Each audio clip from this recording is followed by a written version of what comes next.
All right, well, welcome to episode 40 of Fourth and Three Dudes. I'm Chris, coming to you from here in Peachtree Corners, Georgia. Gentlemen, please introduce yourselves to our thousands of fans. My name is Cord Trammell. I'm in St. Mary's, Georgia. Wait.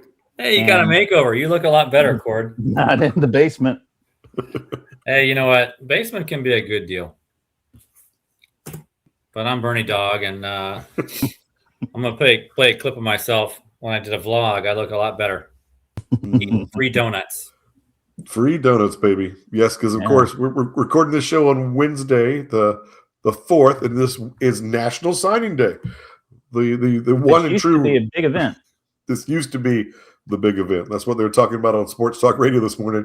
The fact that 5 years ago, even, people were camped out everywhere this day trying to get interviews with all the kids coming, or when they signed with their teams on the first Wednesday in February. So, good old days. So good old days.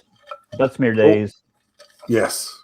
We'll go ahead and we'll roll that clip here.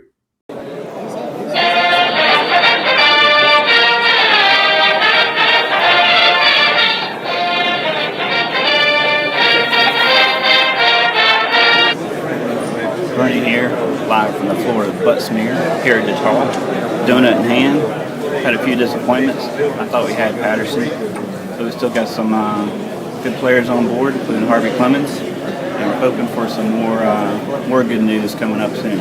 So stay with us.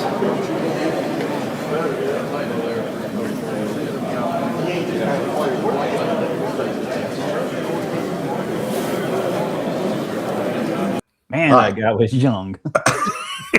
About to say it was one of the first. I thought that was this morning, Bernie. Yeah, one of the first years of Bernie's dog vlog that we used to do. So those were some good times. So, all right, well, me and my little buddy Grogu are drinking some Diet Dr. Publix and Jim Beam, baby. Oh, Diet Dr. what? Publix, Perez? baby. Is it Perez? Publix. Oh, Publix. I went with a pour of Derringer bourbon. This is finished on sherry cask. Delicious. Thanks. I'm having a macchiato. I got to keep it rolling tonight. Gonna be a late night. Ooh. All right. Well, what we wanted to talk about in this episode was a little bit more about the playoffs and what we think of the format of them. They've set forth we know we're going to be sticking with 12 teams for the playoffs for the coming couple of years, at least it seems. And we've got what the format is laid out to be. And at least some of us have some ideas of some ways. If we had the power, what would we do to try to change it to make it a better overall experience for everyone? So anyway, I guess the first thing we'll do is talk about, what it is coming for this coming year. So right now, the way it's set up, we will have the conference championship games will be on Saturday, December 5th. And then once those games are over and the committee decides the 12 teams that are in the playoffs, the first round of the playoffs should be on December 18th and 19th. That's a Friday and a Saturday, following that. But from there, we're jumping to, again, the Fiesta Bowl's December 30th, December 30th. And then the Cotton Bowl, Peach Bowl, and Rose Bowl are on January 1st. Then you skip 2 weeks ahead till you get to the semifinals. And so the Orange Bowl is January 14th. Sugar Bowl is January 15th. And then you get to the national championship game the 25th of January. Another 10 days after the last semifinal game is played. And then you take a nap, and it's week 0. then you're back to week 0. Anyway, it's so long and so drawn out. And what did y'all think of the way? I know we've talked about this before, but the way the games played out. How did you like them this year, Bernie? I thought it was a weaker product this year. I thought the addition of JMU and Tulane didn't help matters, and it just the best game was the championship game, right? And I had very little interest in it. That's my own personal dilemma, but It wasn't a great product, but because this product is going to make a ton of money for the networks and trickle down, and it's not going to change. So that's why we're shaping this episode the way we are. Yeah, I mean, I still think the Georgia Ole Miss game was a very good game as well. Yeah, I mean, close, came down to the end of it. The Oklahoma Alabama game early on was not bad, but most of the rest of them, it seems like there were more blowouts or didn't do much to hold your interest, except for wanting to know which way the wind was blowing in that Miami Texas A&M game. Holy smokes! and not all that is the committee's fault. I do think there's flaws within the committee, Right. but I mean, they couldn't predict that that Alabama was going to get blown out like that. So, part of it is just, I don't know, human error and the way things go. How about you, Cord? The Georgia Ole Miss game was the second best game. Mm-hmm. The Oregon game was the best game of the playoffs. Go Beavs! Go Beavs! Yeah, I don't have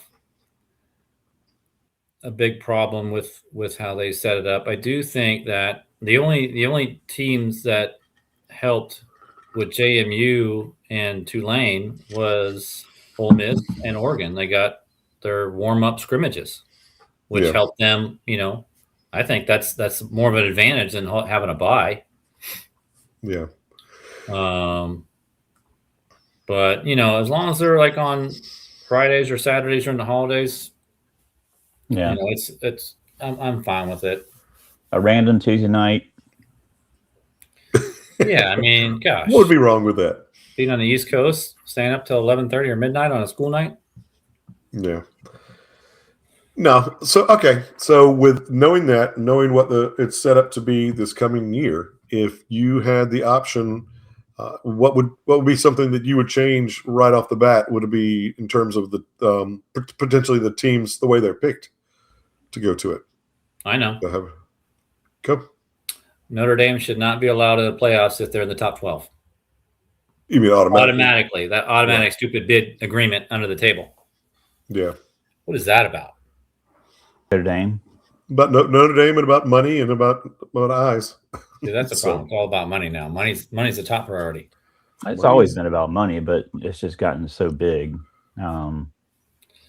And like Nama says, a lot of eyes, a lot of people, a lot of Notre Dame fans that didn't go there, a lot of Notre Dame fans that did go there, and they're scattered to the winds, and they're going to get special treatment. Always have. Yeah, but like I said, if you have JMU and those, I get it. They want to give the little guys a chance, but gosh, those are just. I mean, we'll take it if they go against your team, but it's a blowout. But it hurts the other two teams that could have got in. That could actually make a run to playoffs. Miami was number 10, right, going in, but and then also I think they should throw the buys out. I mean, 7 out of those 8 teams in the last 2 years, they lost their first game after their bye. Why don't you just give them a home game? Yeah, I agree with that. I mean, that would be a lot better, I think. Okay, so sit and watch. With that, so I mean, then one of your changes would be to make the quarterfinal round instead of being those bowl games that I talked about, having the bowl games potentially move to the first round games. You know what? Give the bowl games to Tulane and JMU. Have them fight it out. No one watches bowl games anymore, anyways. I do. Yeah. All right. There's always one. I love bowl games. Well, you should go because no one's in the stands. He's like watching. He doesn't like watching them in person. So, all right. Let's see. What else? Oh, and then my last thing would be during championship week, instead of the number 1 and 2 teams of the conferences beat each other up, have the 3, 4, 5, 6 teams beat them up and then help determine who goes into the playoffs. Does that make sense? No. So 1 and 2 would play each other for the SEC championship. Pick the SEC.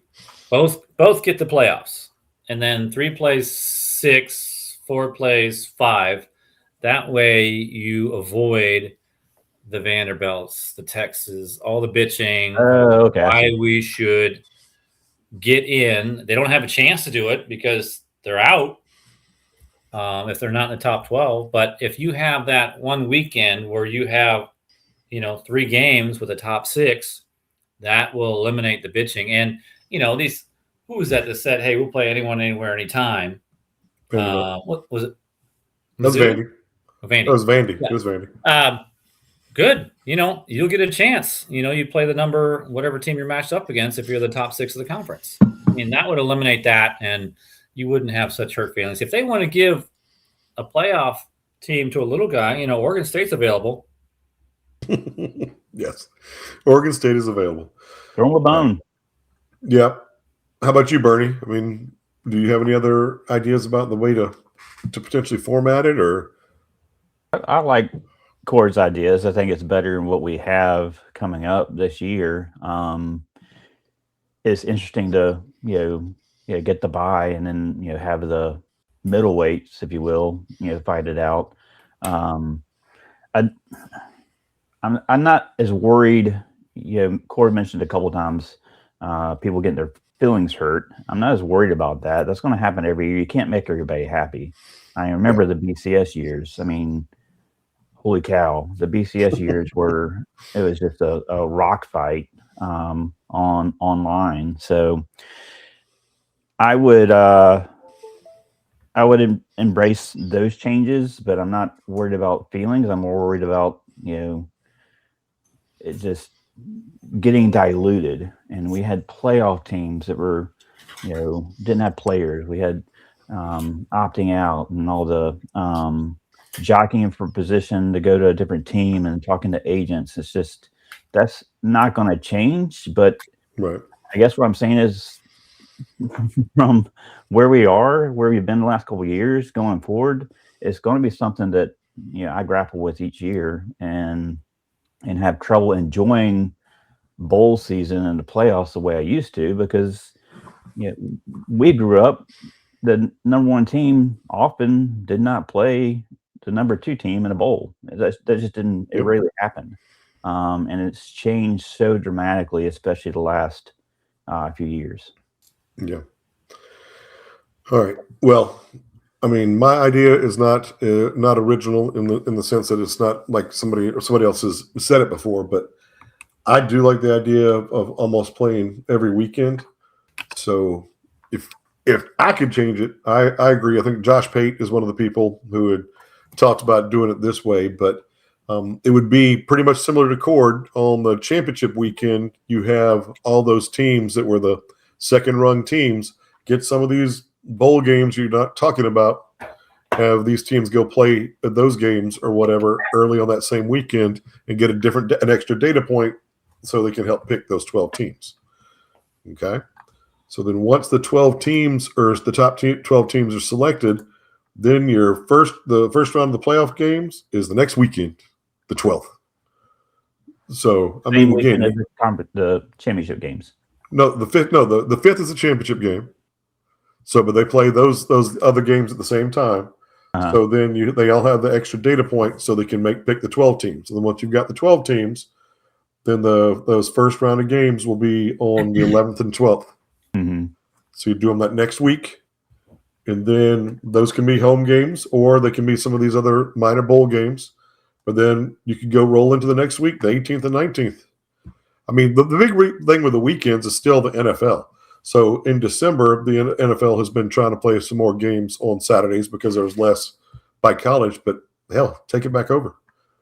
Yeah. But I mean, because if you do it that way, if you play the first round of games on the 11th, the 12th, then the quarterfinals, 18th, 19th, you got Christmas weekend is or that week. If you even moved it to later, that weekend would be the semifinals, and then the weekend of January 1st, that's the championship game.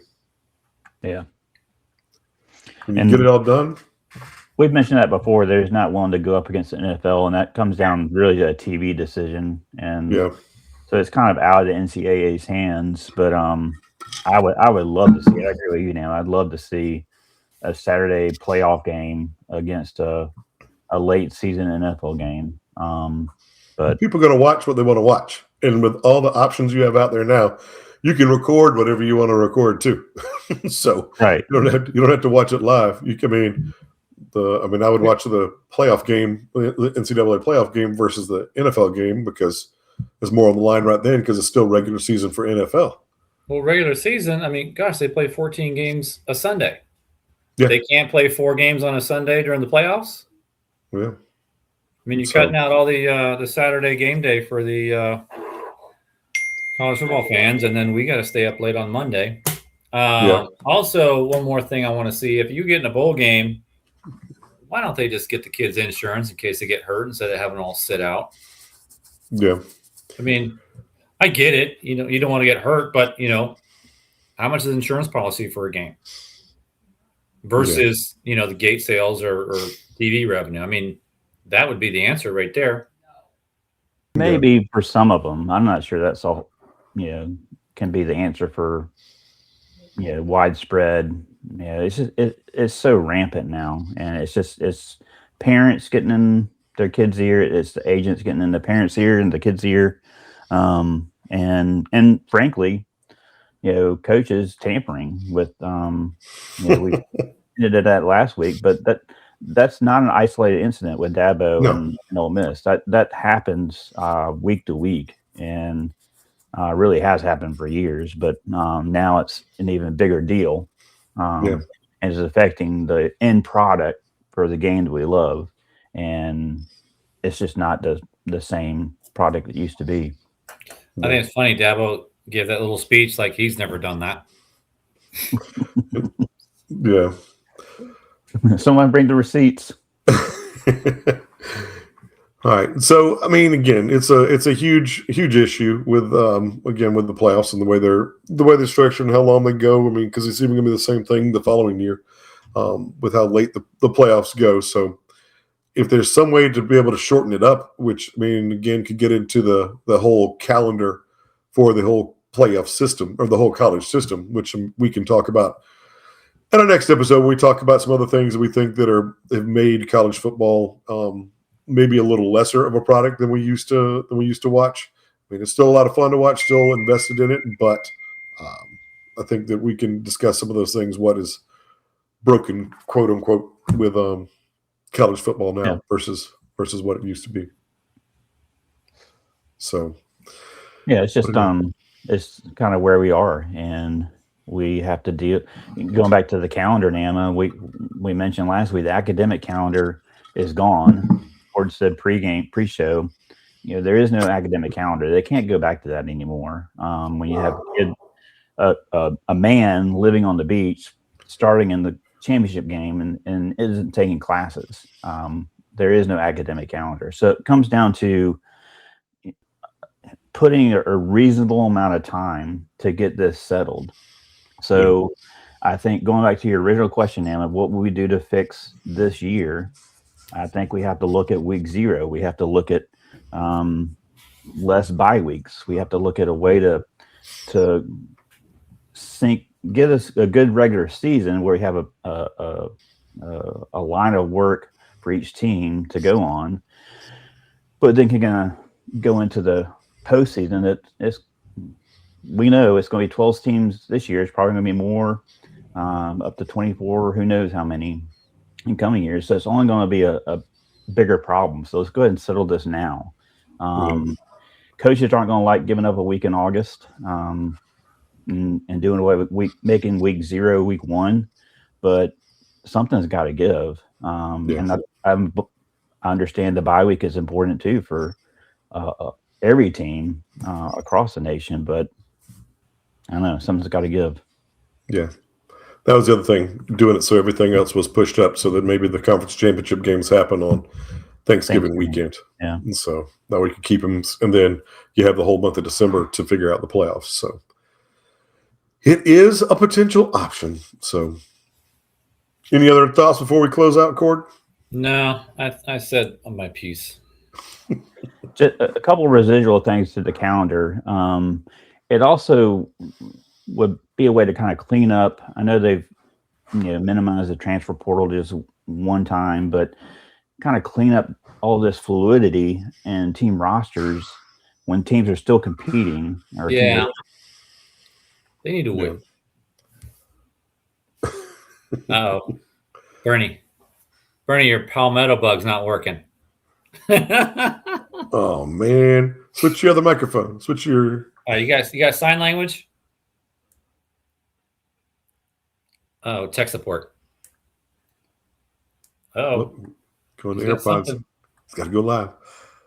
All right. Well, while he's trying to fix that, yeah. I mean, I think it I is. heard him sigh. Bernie, speak. Hey, Hey, he's back. He's back. that was smoother than I thought it would. I could see that coming. I saw the red light. All right. So what were you saying? I got a little sidetracked there. As far as the calendar, making it a little more clear. That is the dumbest thing ever. How stupid is that? Well, why do you ask me to say it again? Because I forgot. But you got teams getting ready for the playoffs, and then you got the teams starting winter conditioning. The rosters are flipping over. You got kids transferring. You have people opting out, and NFL decisions. And these are. It used to be cleaner. That would happen before the bowl games, but now, I mean, we've had seasons where a team couldn't go to a bowl. Marshall couldn't go to a bowl last year, and that's just bad for the game, I think, and it's bad for the playoffs too, because it's happening more and more each year to playoff teams for players looking for a better option on a different team or deciding to go to the NFL, and their agent says, "Well, don't play in the game." So it's very muddy. Yeah. I mean, so again, like that option I was doing, everything will be done right by the beginning of before the next semester even started. Then going with, like Saban said, nobody needs spring practice anymore. Just push it all back. Push it all back to after spring semester's over. I mean, you can have it again. Follow the NFL schedule. So, but we can talk about that a little bit more when we gather together again, and then also discuss some other major issues we have with the way the NCAA football is running right now, especially with nobody running them. So right. But anyway, Can you name one thing positive about the NCAA? I still enjoy watching it. I can spell it. All right, I rest my case. Although I did talk to somebody about it, and they said, if you think, I mean, I'm not as closely tied into the NCAA basketball, but they said basketball is even more broken than football is in a lot of ways. So yeah. I'll try to find a little more about that perspective, so maybe we could talk about it too. But yeah, so they said it's just almost as crazy with that. And one other interesting fact: the NIL value of or money spent on Nebraska's volleyball team is more than their basketball and football team put together. So What? Nebraska, yeah, volleyball. So, Wow. They making you a coach or something? they need to. Okay, I'm here. Call me up. Call me up. I mean, hey, they put 92,000 people in Nebraska's football stadium to watch the volleyball team play. I forgot that. That's right. Yeah. Oh yeah. Oh yeah. Really? So yes. So, Is but anyway, it beach volleyball? no. Not out there. All right, well, They didn't even win the I just championship. don't understand. They didn't even win the championship this year. Texas A&M did. So, but that's neither here No nor there. dinks. That's all I know. That is correct. All right. Well, that's going to wrap it up for this episode of 4th and 3 Dudes. Please like and subscribe. Well, this was a shorter episode for sure, but we'll try to get back to you next week or so, and again talk about some of those other things that we think could what's going on with college football. So, but until then, go Dogs. Go Dogs. Go Beavs.